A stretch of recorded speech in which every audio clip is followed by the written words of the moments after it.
Ternyata ya, kalau kita mau, kan orang bercanda teh pengen semangat lagi nih, biar nggak bosen.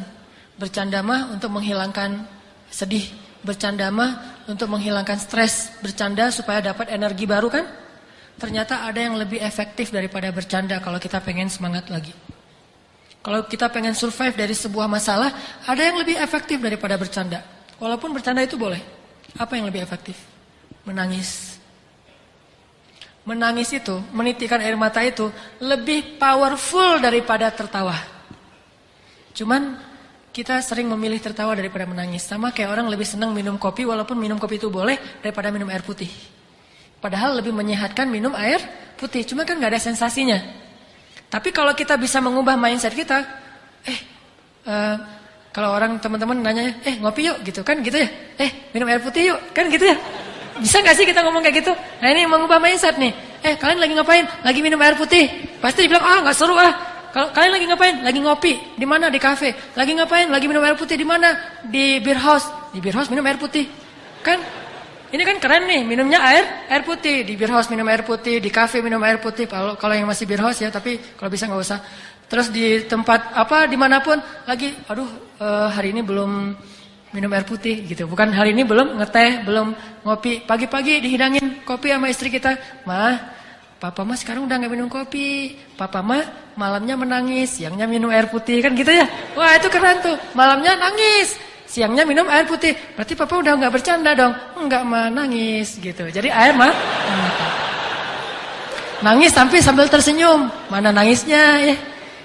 Coba kita ubah mindset dari boleh minum air putih, tetapi boleh minum kopi, tapi yakinlah air putih lebih baik daripada kopi.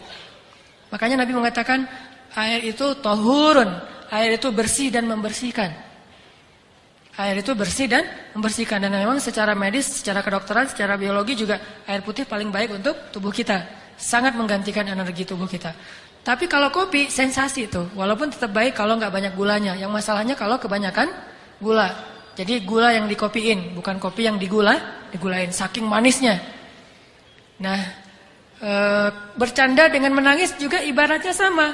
Boleh bercanda, tapi porsinya cuma seperti minum kopi. Jangan minum kopi aja, habis makan ngopi, sebelum makan ngopi, mau jalan ngopi. Ngopi aja sehari sampai 2 liter. Ada gak sih orang yang ngopi 2 liter dan sehat gak sih? Ngopi kalau segelas, secangkir masih sehat nih. Apalagi kalau kopinya kopi bener. Bukan kopi yang gitu, kopi yang asli gitu ya. Kopi yang benar asli disimpan selama 100 tahun misalnya. Itu kan sehat tuh. Udah gitu baristanya keren lagi. Secangkir 2 cangkir dalam sehari masih wajar. Bayangin kalau ngopi sehari 2 liter. Kan gak sehat kan? Sedangkan minum air putih minimal berapa liter sih? 8 gelas. Gelas yang mana dulu nih? Bebas aja ya. Nah kalau air putih sehari 2 liter kan sehat. Melancarkan ginjal kita juga jadi sehat. Melancarkan pencernaan segala macam lah. Auranya juga jadi segar gitu. Sedangkan kopi kebanyakan justru jadi eksotis kayak kopi kan ya. Kenapa kok Ustadz warnanya eksotis banget? Saya senang ngopi gitu misalnya. Kalau yang kurang eksotis berarti senang coklat. Kalau yang sangat tidak eksotis berarti senang susu. Apaan gitu ya. Intinya kebanyakan kopi itu tidak sehat. Sama seperti kebanyakan bercanda. Bercanda sewajarnya. Oke, bercanda secangkir, bercanda 2 cangkir. Tapi bayangin kemana-mana bercanda. Sama kayak orang kemana-mana bawa botol aqua tapi isinya kopi. Ngopi lagi. Nggak bagus juga buat jantung dia.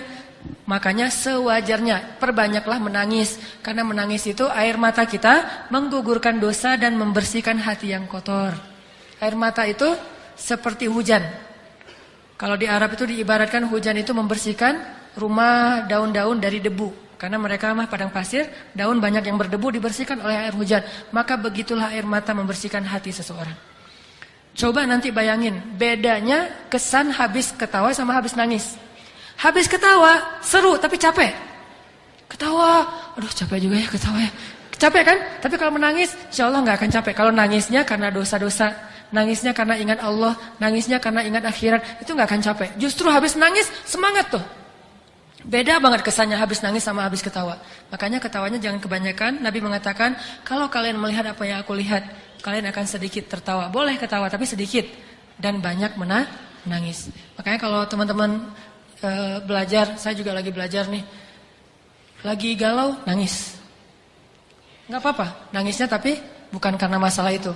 Karena ya Allah, ingat dosa-dosa, ingat akhirat. Baca ayat-ayat tentang la uqsimu biyaumil qiyamah wa la uqsimu bin nafsil lawwamah. Kita baca ayat itu, kita renungin, nanti saya pada hari itu gimana ya nasib saya? Coba bayangin nasib kita ketika bangkit dari kubur, kita jadi apa tuh? Ketika bisa menangis, berarti mata kita termasuk mata yang diberkahi. Justru salah satu di antara bukti seseorang itu jauh dari Allah, dia matanya menjadi beku, tidak pernah bisa menangis. Dan setelah menangis, pasti kesannya berbeda ketimbang setelah ketawa. Makanya kalau disuruh milih, banyakan mana? Banyakan nangis deh. Tapi kenyataannya kita dalam sehari lebih banyak tertawa, hampir tidak pernah menangis. Tunggu nangis kalau udah banyak masalah banget baru nangis. Dan kita waktu itu akan ngelihat, ketika kita banyak menangis, kita doanya lebih khusyuk, sholatnya lebih khusyuk, ngajinya lebih banyak kan ya, energinya nambah kalau kita nangis, kayak dicas gitu. Sedangkan kalau ketawa jadi males. Sampai Nabi mengatakan kebanyakan ketawa itu bisa mematikan rasa di hati kita, gak bisa lagi mendengar kebaikan. Orang kalau udah ketawa terus dinasihatin, pasti dia nolak, bantah tuh. Makanya jangan kebanyakan ketawa, boleh tapi jangan kebanyakan. Itulah teman-teman fikih ketawa, bagaimana kita menjadikan ketawa kita berpahala, menjadikan ketawa kita itu hadiah buat teman kita, menjadikan ketawa kita itu ikut sunnah, menjadikan ketawa kita itu benar-benar penyegaran tetapi tidak berlebihan, dan hindari ketawa-ketawa yang syubhat, dusta, ketawa yang jahil, ketawanya nyeleneh, hindari itu, dan jangan juga terlalu banyak sehingga kita tetap bisa menangis di malam hari. Jadi kalau kita udah ketawa, tiba-tiba disuruh nangis agak susah. Saya kurang bisa ya langsung membalikkan kondisi dari habis ketawa nangis, susah. Kecuali ketawa, nangis, kenapa ketawa kok nangis? Mati lampu. Lagi film, lagi bola gitu seru, tiba-tiba mati lampu kan nangis ya. Karena mau gol nggak jadi gara-gara bukan nggak jadi gol, nggak jadi ngelihat gara-gara mati lampu. Itu mungkin bisa, tapi bukan nangis karena Allah. Tangisi dosa-dosa, maka bergugurlah dosa itu. Tapi kalau kita mentertawakan dosa, maka bertambah dosa kita. Tangisi kesia-siaan hidup kita, karena ketawa juga bisa membuat hidup kita banyak sia-sia. Jangan banyak ketawa, tapi boleh banyaklah menangis. Cari teman yang bisa buat kita menangis, karena teman yang bisa buat kita ketawa itu udah banyak. Teman yang sehari-hari bisa bikin kita ketawa udah banyak. Yang sedikit itu teman yang bisa bikin kita menangis. Cari itu juga biar balance tadi tuh. Kalau nggak bisa nangis lebih banyak, minimal 50-50 deh. Yang penting harus ada nangis dalam sehari.